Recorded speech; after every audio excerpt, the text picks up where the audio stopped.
This is the class for Pastoral Theology Part 2. Um, I will start with the first page 1. This is about exposing the need for the pastor to schedule his activities in the church in the long and mid and short term. And it says there, the operation of the church depends on the programming of the spiritual, social, and material activities. In these programs, you should have to measure the duration of each activity, and you must also look for the best time for each activity. We'll make the list of scheduled activities in the order of the importance of their functionality.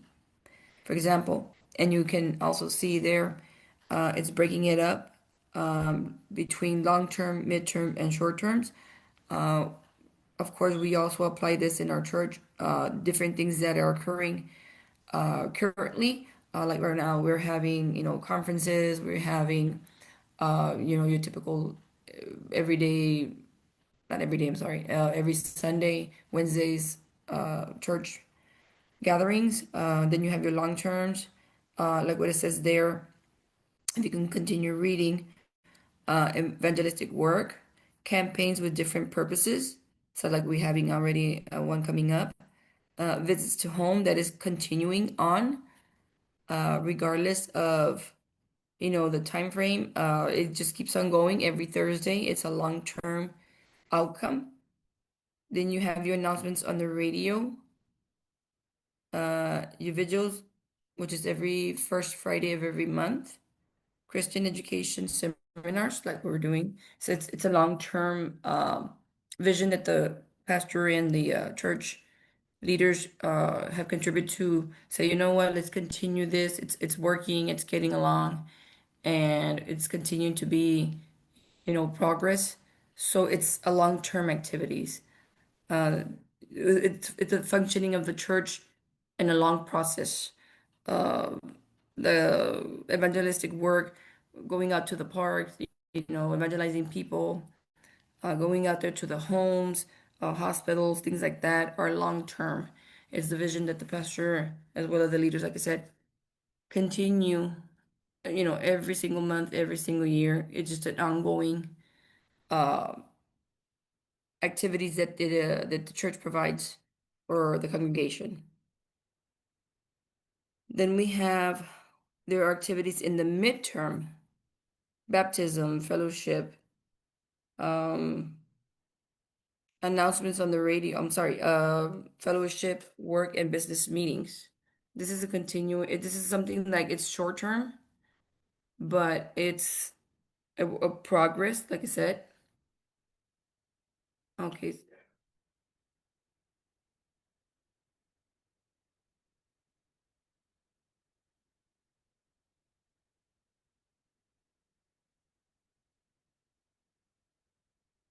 So, baptisms, it's their medium term, fellowship, work, and business meetings.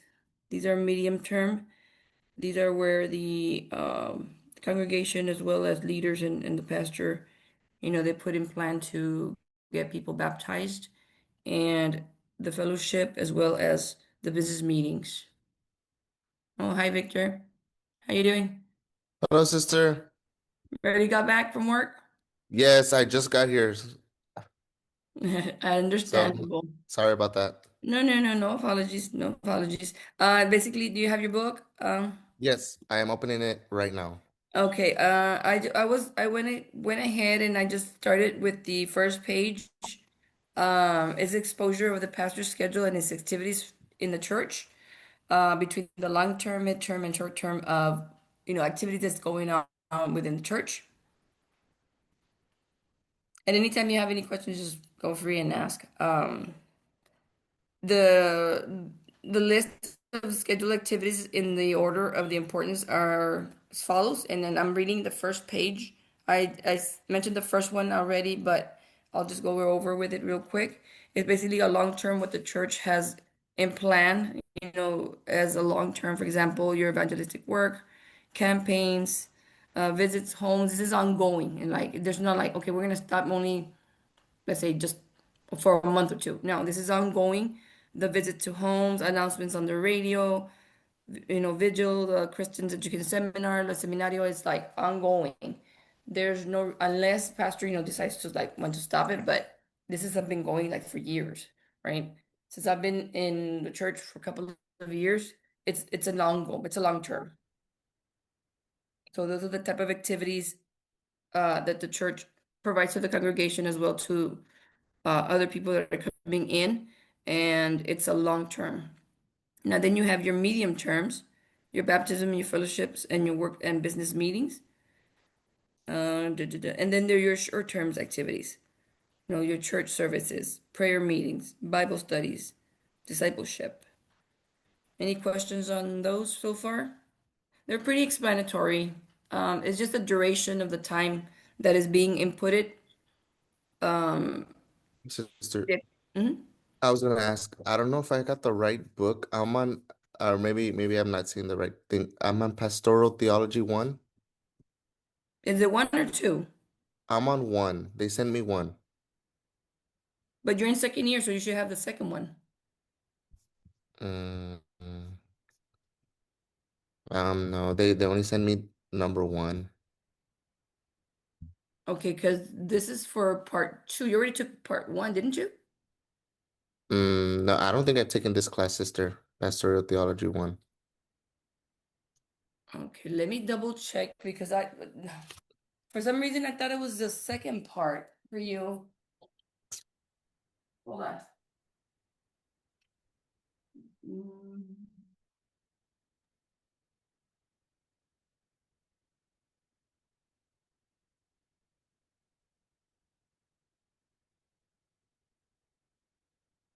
I'm bad.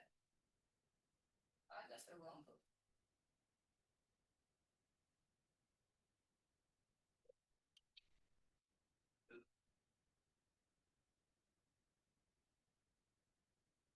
Okay, my apologies. I have the wrong book.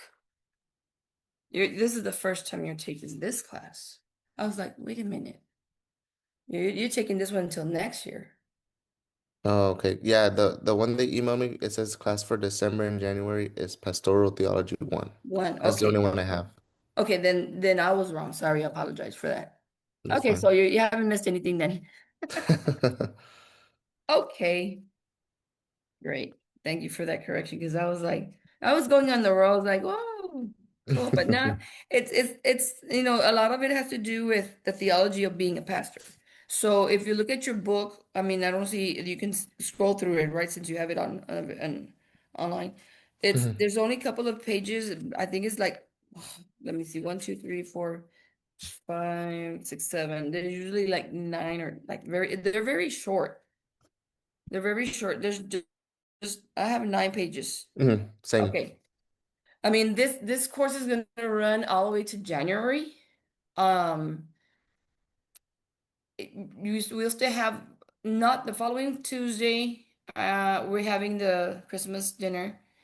Okay. Not too sure if the 30th is going to be also vacation Yes, ma'am. for us. I'm not too sure, but Hermano Jacinto hasn't sent. I'm pretty sure it's going to be off. I'm thinking because last year we Okay. had 2 weeks off, but Okay. starting back in January, I think there's 3 more days. I mean, 3 more days, 3 more weeks. If I look at my calendar correctly, I'm just trying to see how to sporadically, like move this Yes, ma'am. because it's very short. So I don't want to cover. I mean, I can cover a lot, but then again, we're gonna be finished real quick. Yes, So ma'am. Up to you, sister. Whatever you want to do. no, okay, that's the 23rd. That's one, which is today. The 16th, sorry. And then 23rd, we're gonna be in that activity. The 30th, I think we're off on the 30th. So we have the 6th, the 13th, the 20, and the 27th. That's 4 weeks. 4 more weeks plus this one's five. So there's 5 weeks that we can cover this material. So keep that in mind. It's pretty short uh, for 5 weeks, but and I know you work and everything, but if you can't for some reason, you just give me a text. I'll record it for you, and that way you can come and just relax. And then, trust me, I understand where you're coming from because I'm in the same boat. I teach, and I'm like coming out of five and then rushing and then trying to do this and trying to do that. Yes, ma'am. Understandable. And then you're with a baby. It's like I get it. I was there, like I get it. Yes, But ma'am. just let me know, and I'll just record it for you, and you just when you have your leisure time, you know, it's basically verbatim. I mean, you're just basically reading it, and then you're observing and getting that information uh for you, and understanding basically what a pastor does in general. Hmm. Okay, so let's start with page one. Here we have elaborate concept of pastoral theology. So the pastoral theology is the study of that deals with the pastor's obligation. So in a nutshell, what's the pastor's obligation in the church? So this class is basically, okay, what's the pastor's role? How is he seen? How is he influencing? How is he, taking care of his congregation? All of that in a nutshell. So his obligations to the church.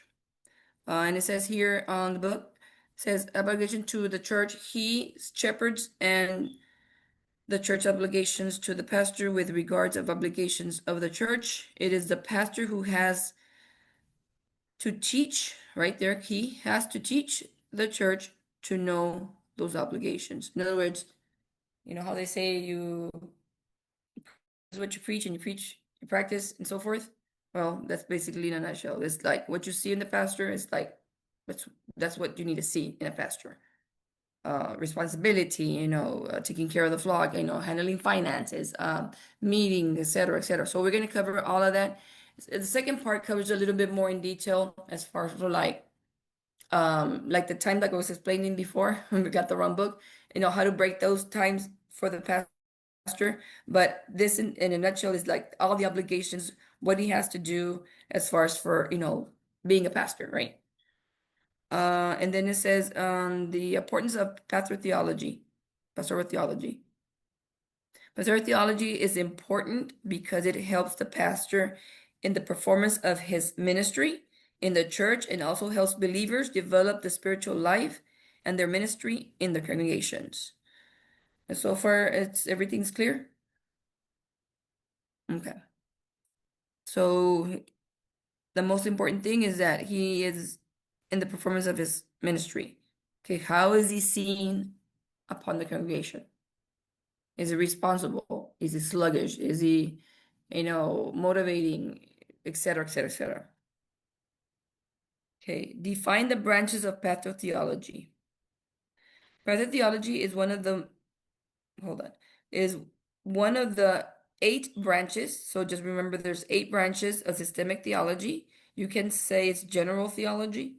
These branches are the biblical theology, the natural theology, scholastic theology, mystical theology, ascetics theology, dogmatic theology, pathrotheology, and the positive theology. So there's different types of theology. Now, if you need a break, just let me know. I mean, without any further ado, just let me know, sister, I need a break. Can we take a break? I know you just came. If you want to stop at 8, that way you take a break and we can start back at 8:30 and then finish at 9. So I don't want That's fine. to, yeah, because I don't want to cover too much because it's like I said, we still have 4 more weeks to go, and then Yes, ma'am. it's a very short book pages and stuff like that. And it's a lot of information, yes, but it's just a lot of info that you can also in spare time read it on your own and just gather the info and read it. Okay, so what did I say? Oh yeah, Yes. yes, pathrotheology without neglecting the spiritual aspect uses Christian ethics. This has to do with moral issues. That's one thing that's I've been seeing a lot. A lot of the children in our schools, they don't have any morals anymore. It's a lack, and it's something that's very concerning for the next generation. But Hmm. they're missing out a lot in how to value morals in the treatment of the pastors with the members, men and women, and the treatment that is required in all cases of the moral order among the members. And like I said, this generation coming up, a lot of the manners and morals and values are just diminishing, right? Like you see kids Mhm. nowadays, like they just, even if you're the adult, they'll be like talking back at you, and you're like, Mhm. where's the value and the respect, right? So a lot of these upcoming generations are like, we need to show them the values and the morals and etc.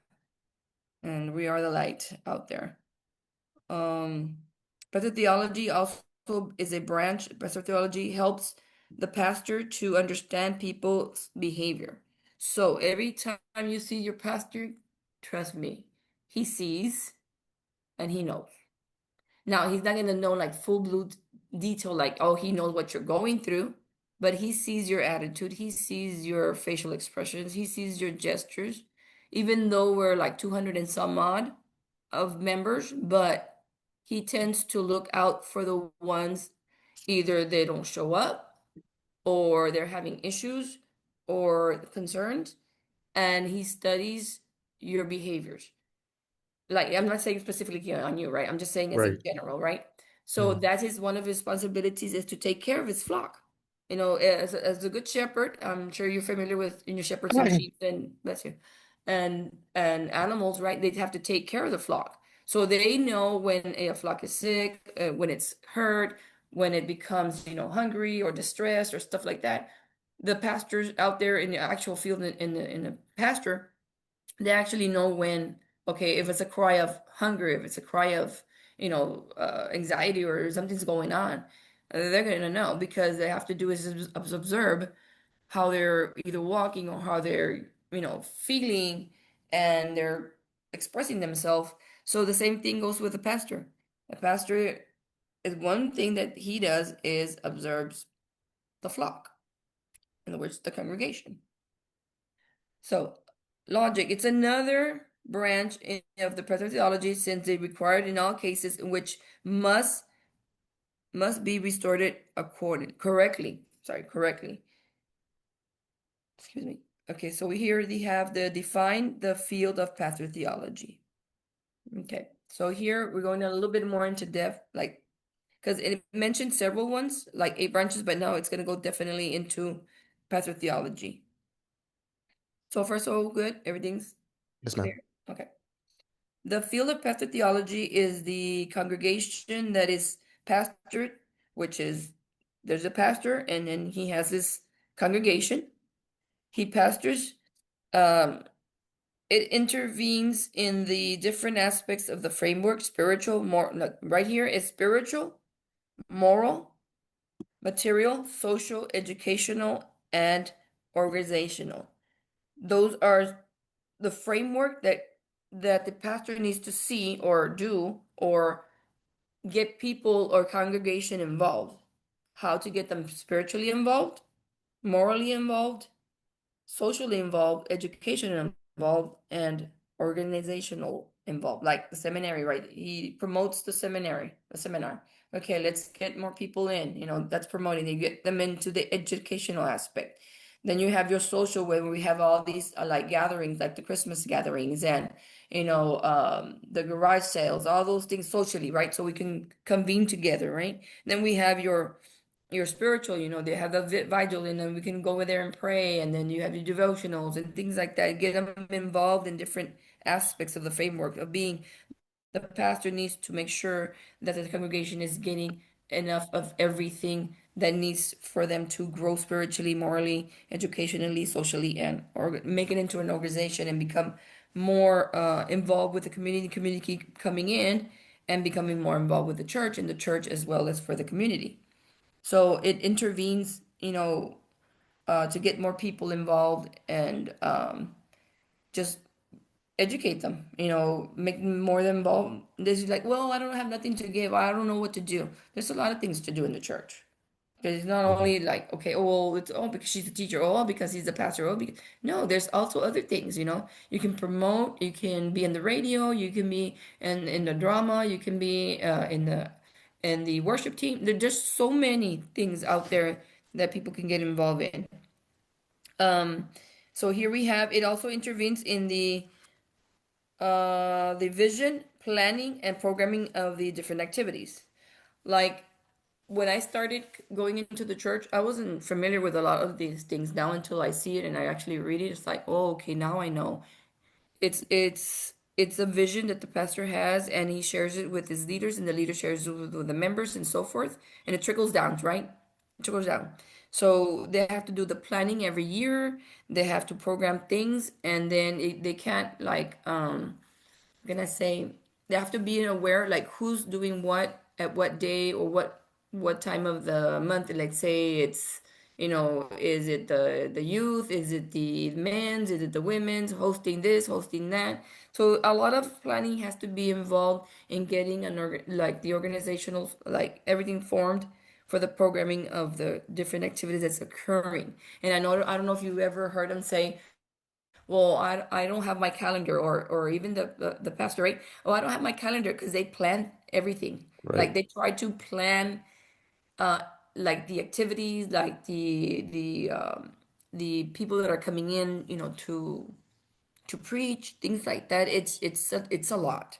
And I Mhm. was like, what? I was like, oh wow. It's like you're involved, you're a pastor, you're like, oh, you think you're just gonna just pastor you know, the congregation, that's it, and you leave. No, I was like so like, what? They have to go through all of this stuff? Like, yeah, it is a lot. And I was like, it's like running a business, right? It's like running a business. You're on top of it and you have to like make sure this leader does this, make sure this leader does that, and all the leaders are in an agreement and a team, right? It's a big team, right? Maybe you're familiar with those teams. So it's about the framework, excuse me, the framework is spiritual, moral, material, social, educational, and organizational. That's going to be in the test. So if you can, I don't know if you can highlight something Yes, there. yes. Okay, so that's going to be part of, and I've been mentioning it like more or less like the key, like what to make sure like you study for, because I mean it's a lot of information. So that's going to be part of part of the test. And I could tell my students like, I'm here to help you learn it. Yes, I get it on your time, but I'm giving you hints like where to Mhm. look for like the keywords as far as for answers and questions that are going to be given in the test. But it's pretty there's some open-ended questions, and there's no multiple, no multiple, no multiple, no. It's open-ended. A lot of it, yeah, there's some that is multiple. It's a mixture of everything. I don't design these tests, by the way. Right. I do correct them though. I do correct them because there's some mistakes, and that's the teacher in me that I've seen. And Sister Letty will be like, Sister, if you need to correct, yeah, I know you correct. If is there anything you need to correct, correct. I'm gonna say, yeah. As a matter of fact, like this one, it doesn't make no sense. So I have to go back and tell her, and then she'll change it because students have come up to me. It's like, well, I didn't understand. It's like, well, let me talk to the one who Mhm. does the printing of the test. So it's not me. Right. Yeah, but it has brought it up to my attention in the past that there's been questions that are like didn't make any sense. And I'll be like, "What?" I said, "We did cover this, but in a different way, or it's not in Mhm. the book, and so forth." So we had to correct several things. But anywho, so as far as for pastoral theology, it's the obligations of who? Oh, you're asking me, sister? I'm asking you. Who's the obligations? Who has a whole obligation? Um, it would be the pastor, no? Yes. Okay. Yes, it is the pastor's obligation to foresee everything that's happening there, hmm everything that's happening there. And the leaders, they take it to him and he meets with the leaders. Leaders, they share information and so forth. So like Moses, you know how Moses had to like Right. spare like, okay, we'll do 50 and 100 and 1,000, so it wouldn't be so much. Same thing here. Pastor has his leaders, you break it up here, you break it up over there, get this, get that, get that, and you do this, you do Mhm. that, and so forth. And then they meet and then they talk about what's going on. Okay, so we are on page two. We are on page two. So that is the progress of purpose of pastoral theology. The purpose for it. Okay, so the purpose of the pastoral theology are: one, guide the pastor in his ministerial duties in the church that he shepherds. So just remember ministerial duties. That is his job right there, is to pastor his minister duties to his congregation. Two, convince the pastor that the church will fulfill his obligations to the pastor to the extent that the pastor fulfills his to the church. In other words, together. The church will only know what the pastor teaches it. It is the same pastor who has to instruct in everything to the church he shepherds. This includes the obligations in favor of the pastor, one in Timothy, and of course you can read that on your own. So basically here it's talking about if the pastor is involved in, let's say going to the hospitals, you know, uh, more likely other leaders will follow and they'll probably start doing, they'll see his interest and then they'll say, well, can we also do that? Example, visiting, hospitals or, hospice or things like that. And Hmm. then it becomes known that he's interested. Okay, so usually the leaders will be like, okay, can other people do it? Let's see, yeah, of course, right? That's the whole thing, is that the interest is there, the obligations are there, so long as he fulfills how it needs to be done, the church should comply or try to comply to what the pastors is trying to fulfill. Does it make sense? Hmm. Does it make sense? Because Yes. basically what it is, I mean, you're trying to get the congregation involved in what the pastor's vision is. If he has all these things planned ahead of time and organizes it and structurizes it timely with everything, then it should follow through, smoothly Hmm.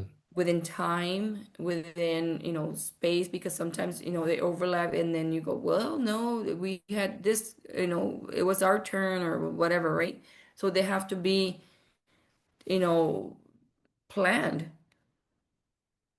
They have to be planned. Things have to be planned. You just can't say, "Well, I'm gonna have, barbecue on this day," and it was, the women's turn to, let's say, do the cooking for Sundays, for they can raise monies, for their activities. And Hmm. then all of a sudden, let's say the men's get in and they're like, "Wait a minute, what's going on?"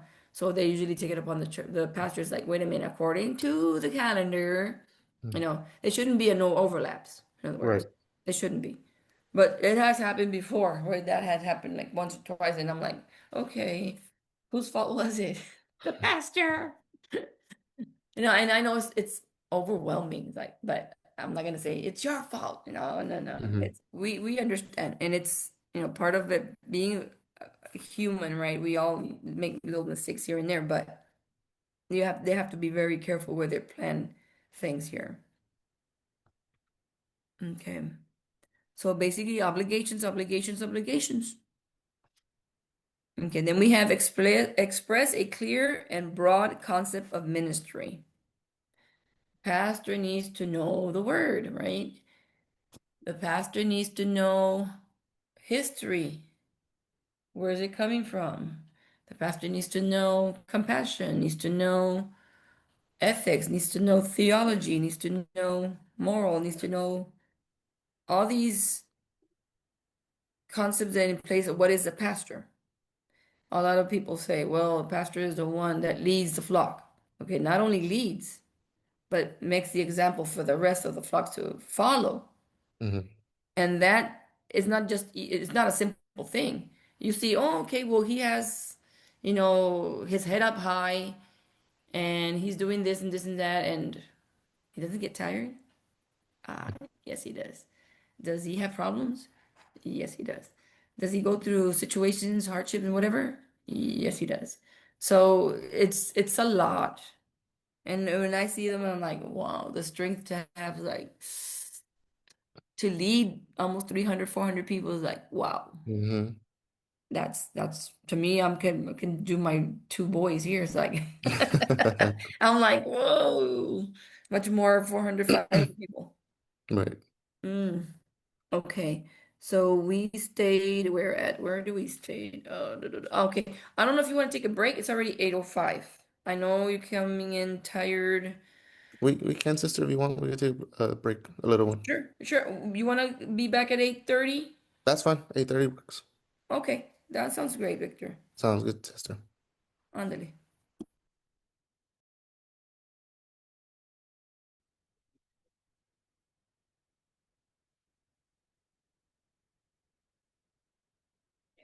Break already?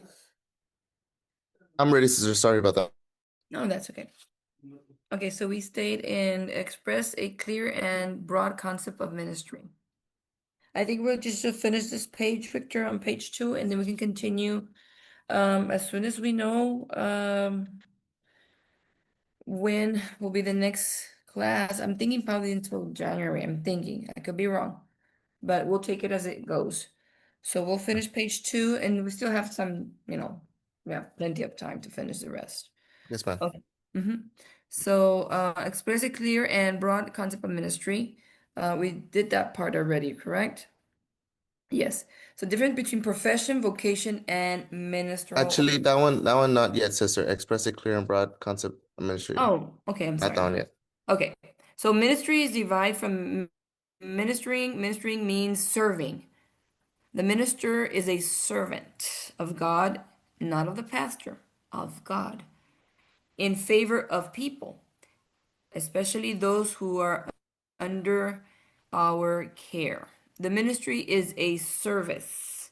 A service is a strict sense of the term, is a continuous work, like I said, continuous work in favor of others.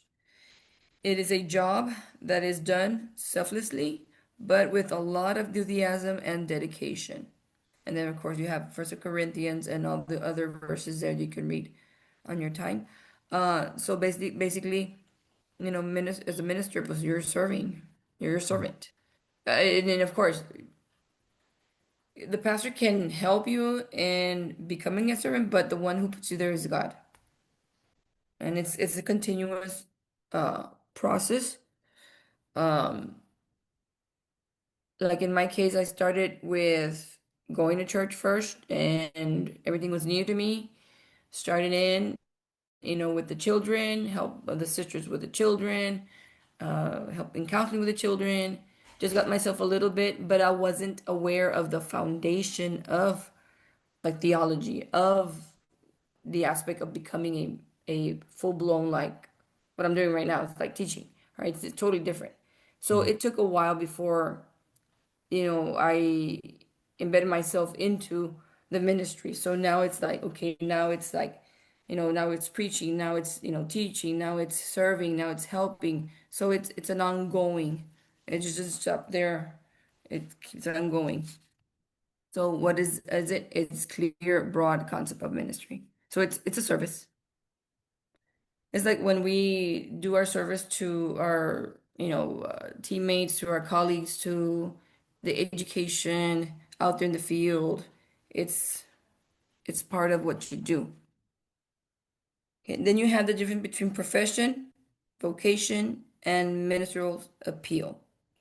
So if you look at your book, you have the three different positions, like a profession, the vocation, and ministerial appeal.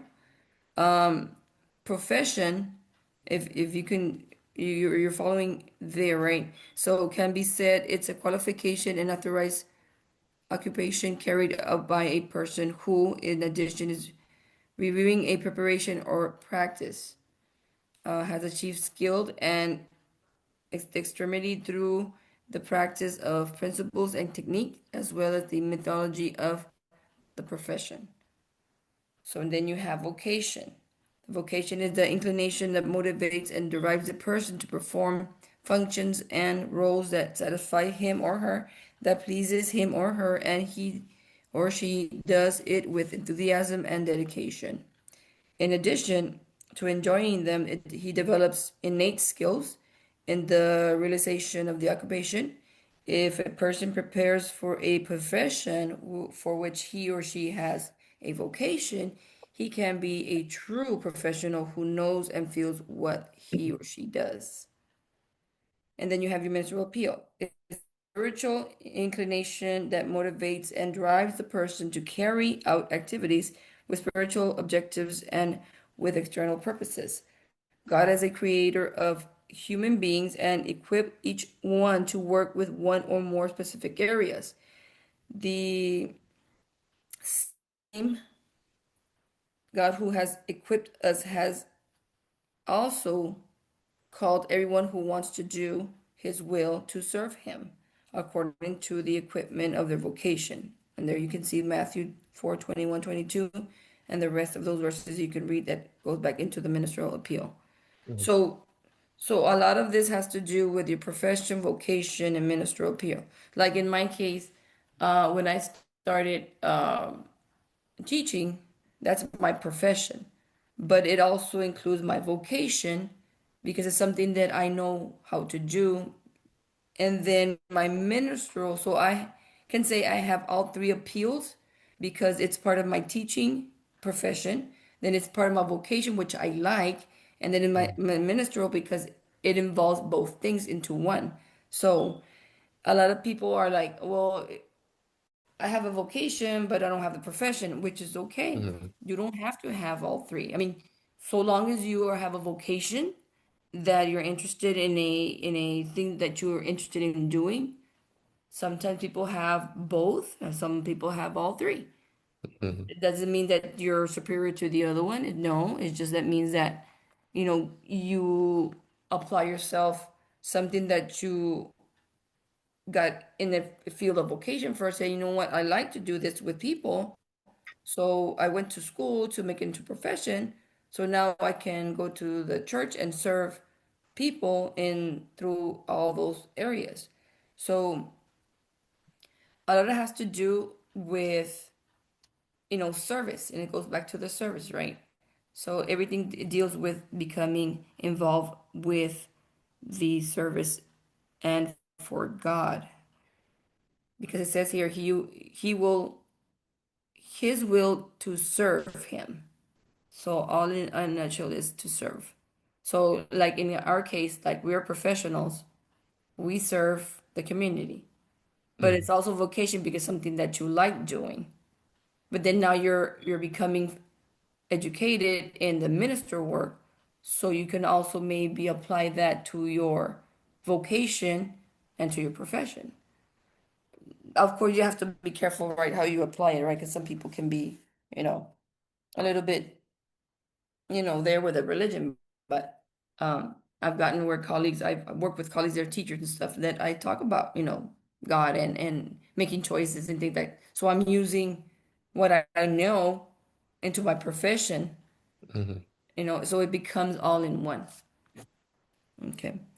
So do you want to stop there? Because I know it's already gonna be 9 already. Mhm. Up to you, So, sister. If you want to stop there, we can, and we could catch up from there whenever our next class is. Like you said, I know there's okay. not that many pages. Yeah, there's not that many pages. I mean, if you just want to go over, like, I know it was like so much information, but Mhm. for sure, those the difference between profession, vocation, and ministerial, that's gonna be in the test. So Okay. make sure you know about those three. And like in my case, I apply it to myself, and that's how I would remember like which is what. In my profession, well, you get educated. My vocation is something that I like. My ministry is something that I apply. So if you can try to remember, put yourself in that spot where you're putting yourself into this position, like you're professional already, and you probably went into that route because you like helping or serving or helping people, and then now you're getting educated in the minister area where you can also apply that. So if you want to just go over, whenever you have a chance, over what we read, Hmm. that would be great because, like I said, I'm not gonna assign homework. Homework for me is like, I don't like assigning it in with my kids, but parents requested. So, Right. but not here. It's like it's already enough. You guys are coming in and taking your time after work and stuff like that, and then homework, right? Nah, I don't like to do homework. But we'll stay in page 3 for the following week. I'm not too sure on the 30th, but I'll talk to hermano Jacinto to see if we're going to be having that week off as well. And if not, we'll continue on January, I think the 3rd or 4th, and when we come back, I guess. Okay. Okay. And So, that's fine. And if you need me to read a page or two, sister, like just to like, oh, like, there's no class, but so we stay on track, I could read a page or two on my own and we could talk oh, about it when we okay. get back, if it's because I know Yeah. there's not that many pages, but so Yeah, if there's not enough but weeks. yeah, it's a lot of information though. But like I said, it's we still have 4 weeks to go. So I'm thinking if you need to, right? If you need like I know those days that you come in and it's like overwhelming. You Hmm. need to say, okay, sister, not today. You know what? Can you record it? Can you just I'm all for, just let me know. I Yes, understand. ma'am. And I'll just record it and you can just see it on your own time. And I have no problem with that. And then I'll Yes, just ma'am. keep on going, for the following week and so forth. Okay. And I'll Sounds keep good, them. sister. Thank you. I appreciate that. Sure. Okay. Well, God bless you, brother. And we'll see you guys on Wednesday. So you're going to go to church tomorrow. Yes, ma'am.